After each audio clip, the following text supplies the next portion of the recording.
na wengine mabei yakapanda na kupanda. Pale si pahala pa kupagusa, pale ni pahala pa hatari. Ile ni bomu lile. Lakini kuna maeneo hatuna sisi property taxes. Watu wanakuja wanajenga majengo tunguzi, hawalipi kitu, na watu wengine wengi wana nje. Pale unaweza kupata pesa nyingi wala hutaathiri mwananchi wa kawaida katika maisha yake. Sasa yako maeneo mengi ambayo ya kodi hayajaguswa bado. Hayo tunasubiri haki kwanza itendeke. Tumeelewana hapo mheshimiwa? Sasa kwa ufupi tu hiyo natoka hapo na kwenda katika ile nyingine. Mwalimu alizungumzia mwanzo katika ilani alieleza geographical position yetu ya Zanzibar. Wakati wa mzee Karume mkubwa, wa Marekani walikuja na project Mercury hapa. Project ile ilikuwa ni kuifanya hicho kitu ambacho tunakizungumza kila siku, Zanzibar iwe ndio center of communication. Imekaa pahala kwamba pande hili la dunia, Afrika hii mpaka nchi za Kiarabu mpaka bara Hindi kule, Zanzibar ni pahala pazuri mno. Kwanza mzee Karume alikuwa hajaifahamu, akaikataa. Alipokuja kuifahamu akasema ni nzuri, ilikuwa ni too late na yeye umri wake haujaendelea, kwa hivyo hilo jambo likafa.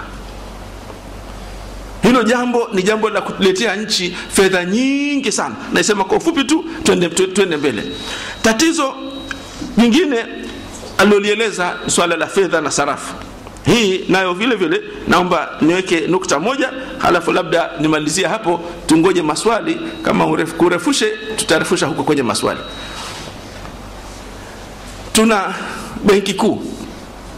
Kama Maalim Seif anavyosema, sisi tuna uenzi muungano na tutaheshimu muungano. Lakini tunataka twende katika hali halisi ya ukweli. Mke na mume ni watu wawili. Useme kila kitu kiende sawa, lazima uchukue hali halisi. Kama mke yuko hivi, kila mwezi kuna jambo kadha linatokea, akizaa kuna hivi kuna. Sasa kama usipozingatia hayo, wewe hujaoa, basi hujui. Hiyo ndoa ni batili kama hujazingatia hayo. Sisi tumeungana, lakini ukweli ni kwamba ni moja katika nchi hizi mbili, ni nchi kubwa, ina ardhi kubwa, ina madini mengi, ina resources nyingi. Ya pili ni a small island economy, small resource poor island economy, ambayo ili iendelee, this is a service economy, inabidi iwe service economy.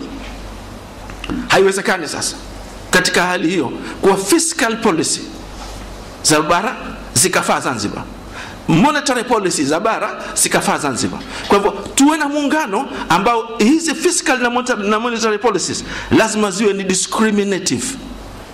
They have to leave room for Zanzibar to do its own adjustment. Samahani nasema kwa Kiingereza kidogo.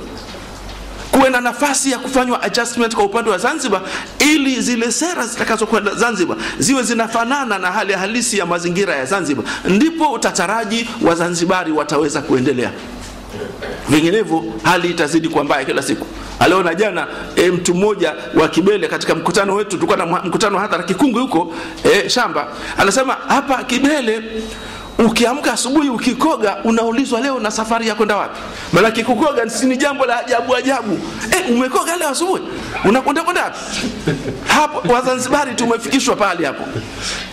Sasa waheshimiwa, huu uhuru tuliopata tukana na wakoloni, sawa? Wakoloni tumeepukana nao, sawa, lakini ile ni phase 1 ya uhuru. Bado ni uhuru wa kutokana na mkoloni, lakini baadaye tunataka uhuru wa pili, uhuru wa kujichagulia mambo yetu wenyewe. Hili la pili Wazanzibari tunao, tumejichagulia. Na muonesha Maalim Seif, Wazanzibari tumejichagulia, wenzetu bado hawana uhuru huo wa kujichagulia wa kwao wenyewe. Hii sina hitaji kufafanua, maana nyote mnaelewa. Maana siku ya kuchagua pale Kisonge kadi nyingi za CCM zilimwagwa, watu walikasirika. Kwa sababu gani? Wanaona hawajapewa nafasi ya kujichagulia. Sisi kwa hivyo mtu unahitaji kujichagulia. Sasa si kujichagulia kiongozi tu, lakini unahitaji kujichagulia nini ule. Unahitaji uhuru wa kuamua nini ule, nini uvae, wapi ukae. Unahitaji uhuru wa namna hii wewe ukiwa kama binadamu. Lakini kama unasema una uhuru na wewe ukitaka usitake lazima ule muhogo ule mchungu, wewe huna uhuru. Nafikiri tumeelewana hapo. Kidogo nimechomekea. Tatizo letu kubwa hapa ni decision making. Decision making. Waheshimiwa waandishi wa habari, nawaambia nyinyi na waheshimiwa wagombea, kwa sababu hasa nimetake advantage ya kwamba kuna wagombea wetu hapa. Kwa hivyo hayo huko mbele mnapokwenda tunayo. Sasa benki kuu lazima iweke nafasi. Unaona kwamba hatuwezi katika hali tulionayo kuwa na only one monetary na fiscal policy. Tatizo kubwa zaidi la serikali ya Mapinduzi ni uamuzi, decision making. Hili ndio limesababisha miaka yote hii tangu Mapinduzi mpaka leo hatuendi mbele. Namkumbusha Maalim Seif kitu kidogo sana. Hapa mimi tukiwa serikalini, yeye akiwa waziri kiongozi, mimi na nini, nilipeleka mapendekezo kwanza. Halafu baadaye nikapata nguvu, wakatokea watu watatu. Mmoja alikuwa ni jamaa yake mheshimiwa alikuwa waziri kiongozi wa mwanzo, sijui wa mwanzo wa pili, Brigadier Ramadhan Haji. Alikuwa mwanzo. Wa mwanzo. Na mmoja alikuwa ni Mnorwe, na watatu walikuwa ni Mchaga basi Saparapasen. Walikuwa na hoja katika mazingira ambayo tuna meli ya mapinduzi na maendeleo imelala. Mtu akitaka kwenda Dar es Salaam inabidi tukapandiane vichwani pale. Unaambiwa tiketi zinatoka Jumatano. Basi Jumatano saa 8 za usiku wewe ukangoje tiketi pale ya kwenda Dar es Salaam. Umefiliwa Pemba, unaweza kukaa wiki 2 hujapata kwenda kuhani na mzazi wako aliyekufa Pemba. Hamna usafiri. Tukasema jamani tunahitaji hichi kitu. Walipokuja wale nikaichukua nikaenda na serikalini. Basi zaidi ya miezi 3 nahangaika. Hawanielewi. Wanasema wanataka kuleta ukoloni dedes. A small decision ya kuanzisha hizi fast ferry boat za kwenda Dar es Salaam. Waliona kama nina maslahi nayo. Huko mwisho nakumbuka hivi mzee wakili na Maalim Seif akisema, "Haya, sasa Maalim Seif anaangalia joto lile bado hajaweza kuliingilia kati." Kwa hivyo naye akaniachia pale mpira wangu mwenyewe pale. Napambana katika kamati ya uchumi ya Baraza la Mapinduzi. Mimi nikiwa katibu. Hawataki waheshimiwa wote pale. Wanasema ujamaa huu unaleta ukoloni wewe dedes. Mwisho tena huko. Mzee wakili sasa Maalim Seif akapenya huko, nafikiri akamnongoneza. Mzee wakili, haya basi tumwachie wewe dedes. Tumuone ukoloni wake. Ndio leo tuna masife nini? Si basi, si star. Haya yote lakini yasingelikuwa mpaka leo haya. Tatizo uamuzi. Tunahitaji kiongozi aliyekuwa ana ujasiri, anaweza kuamua kama huyu bwana tuliyekuwa tumekaa naye hapa. Si kwamba tunamtaka bure tu. Hilo naomba waheshimiwa wajumbe mlifahamu. Tatizo la ajira hapa kama yeye kwa uwezo wake wa kuamua na kudai haki. Serikali ya muungano miaka 40 na leo. Utakwenda Wizara ya Mambo ya Nje za Nje Dar es Salaam, ukiuliza kuna Wazanzibari wangapi wameajiriwa hapa? Hawafiki 4 5. Lakini ukienda Umoja wa Mataifa New York, headquarters of the United Nations, kitanzania ni kinti cha mwisho huko duniani. Hakina maana yote hakuna ikijua. Lakini utakuta Wazanzibari zaidi ya 20 wanafanya kazi headquarters ya United Nations. Tuko nchi mbili. Benki kuu hii hapa. Hata dereva anatoka Mwanza anakuja kuendesha gari Zanzibar. Hakuna Mzanzibari, hakuna anayeweza kusema itakuwaje tu chama hichi kiendelee kutawala. Mheshimiwa Katibu Program Manager. Viongozi tunafika pahala kila mpango kwao unakuwa haitekelezeki. Kumbe hata uwezo wa kufikiri na kupanga unakuwa haupo tena. Sasa waheshimiwa, sasa ni zamu ya maswala. Tunatarajia kutoka kwa waandishi tupate maswala, na waheshimiwa kama nilivyotangulia kusema, mheshimiwa mgombea kwa kusaidiana na mheshimiwa Abdulrahman Mohamed Dedes akiwa msemaji mkuu wa masuala ya uchumi kwa chama chetu watasaidiana kuyajibu maswala haya. Tuanze. Kuna mkono hapo wa Masaid natoka gazeti la Mwananchi. Na maswala mawili matatu kidogo ambayo sio mazito sana. Na nilikuwa nimeshaandika. Labda serikali ya Umoja wa Kitaifa itakayoongozwa na CAF ina mkakati gani wa kuhakikisha Zanzibar diaspora wanashirikishwa katika kuendeleza uchumi wa Zanzibar? Swala langu la pili, nimezungumzia sana kuhusiana na vijana. Labda niulize tu, kuna mpango gani wa vipaji vya vijana kukuzwa na kulindwa? Maana nimezungumzia swala la kukuzwa, lakini na kulindwa ili wa vijana wachangie ipasavyo katika maendeleo ya nchi yao. Alafu swala langu la tatu ni kwamba kuna mpango gani wa kudhibiti mfumuko wa bei? Na la 4, ili uwe na viwanda kunahitajika uwe na ardhi ya kutosha. Labda niulize tu, Zanzibar ardhi iko wapi ya kuweza kutengeneza hivyo viwanda au kuanzisha hivyo viwanda ambavyo nadhani kwa sasa labda tuseme sio kama vimekufa lakini havipo. Na swali langu la 5, hivi sasa gawio letu Zanzibar ni 4.5. Labda chini ya serikali yako ungependelea ifikie kiwango gani au kiasi gani?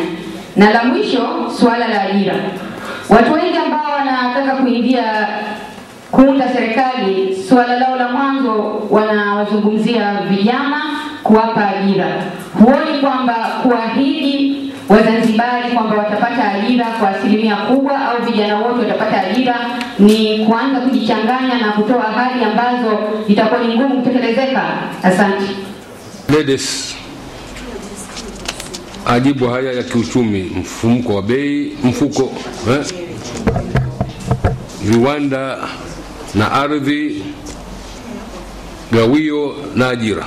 Menda zidi ya tajibu yake siasa haya, lakini ya kitaalam na mwachia mwenyewe mtaala. Endelea moja. Mheshimiwa mgombea, labda kwanza nijibu kwa ufupi. Swala la ajira nadhani kama nilitazamia na nikaanza kuligusia. Kuna ajira kwanza, unaposhughulikia jambo lolote unaanza, sisi walimu unapokwenda kusomesha unaanza from the known to the unknown. Huwezi kumfundisha mtu moja kwa moja tu kumchukua mtu alikuwa hajatiwa skuli ukaanza kumweleza habari za udaktari hata kuelewa. Unaanza kwanza kumfundisha kujua kusoma na kuandika kidogo kidogo mpaka unafika pale. Ni ukweli usiopingika kwamba wafanyakazi wengi wa serikali, na hasa ukiacha hao muhimu zaidi vijana wengi walikuwa hawajaajiriwa, ni kwamba wengi wao kiwango cha elimu ni kidogo mno, na kwa ni vigumu sana kupata ajira za kitaalamu, technicians na vitu vya namna hiyo. Unabidi ufanye mambo mawili. Kwanza, kuwapatia ajira ili ya kuwawezesha kuishi katika hali hiyo walikuwa wanayo sasa hivi, katika hali hiyo kwamba hawana elimu ya kutosha, lakini wapate ajira kwanza ya kuwawezesha kuishi. Ndio hapo tukasema moja katika maeneo ni hiyo tulolitaja export processing zone, ambayo ita generate employment opportunities nyingi, itatoa nafasi nyingi sana za kazi bila ya kuhitaji utaalamu mkubwa sana. Kwa hivyo, la pili ni maeneo ya bandari. Harakati za bandari hii ukiacha kule kwenye zones kama zikikuwa, tunakumbuka hii wakati wa wenyewe wanasema utawala. Mimi ningependa kusema uongozi. Sisi katika CAF tunapenda uongozi kuliko utawala, kwa sababu wakolo ndio walitawala. Sasa wakati wa utawala wa Dr. Salmini, bandari kidogo ilipokuwa imechangamka, tuliona sisi watu wangapi walipokuwa wakihangaika na watu walikuwa hawana kazi wasoma walikuwa ni wachache sana. Kwa hivyo employment opportunities ziko nafasi kama hizo nyingi. Nafasi zingine hata hizo vile vile ziko za wale wa chini na wale ambao wasomi vile vile, nazo katika vyombo vya muungano. Hili vile vile ndio nimeligusia hapa indirectly, kama mmenielewa. Vyombo vya muungano leo sio TRA. Ukitoka nafasi za juu vyombo vya muungano hukuti wakurugenzi wa TRA hakuna hata mmoja kutoka Zanzibar, hata mmoja. Na hili ni ya kwetu wote. Ni aibu sana. Ni aibu kwa mzungu na mtu mwingine anatoka nje akija kukuta hivi, anaona kwamba hawa watu hawaheshimiani hapa. Hakuna usawa, hakuna haki inayotendeka hapa. Sio sisi tu wa ndani. Maana mambo mengine haya tusifikiri hatuonekani na wengine. Wengine wanatuona. Sasa inaleta matatizo. Mimi nakumbuka wakati niko serikalini, Maalim Seif akipenda anaweza kudhibitisha, yeye anajua zaidi kuliko mimi, kwa sababu mimi tuliletewa tu tukiwa makatibu wakuu. Wakati yule Rais Kenneth Kaunda alitamani kujiunga na muungano wa Zanzibar, wa Tanganyika na Zanzibar. Alileta delegation yake kuangalia apate kujua mfumo ili wapate kujiunga. Lakini walipokuta mambo yenyewe ndio hivi, asema hata hapa ingiliki hapa. Kwa hivyo huu muungano wa Tanzania badala ya kuwa ni mfano mzuri wa kupigwa na wengine Afrika wakaiga, tusikae tukawa tumekata ndoto nyinjozi. Ni muungano wa aibu. Ndio maana tunahitaji ukweli. Huo ndio ukweli. Mimi nazungumza ukweli. Ni muungano wa aibu wa mtu mmoja kwa sababu ya ukubwa wake kumuonea sana kiasi hicho.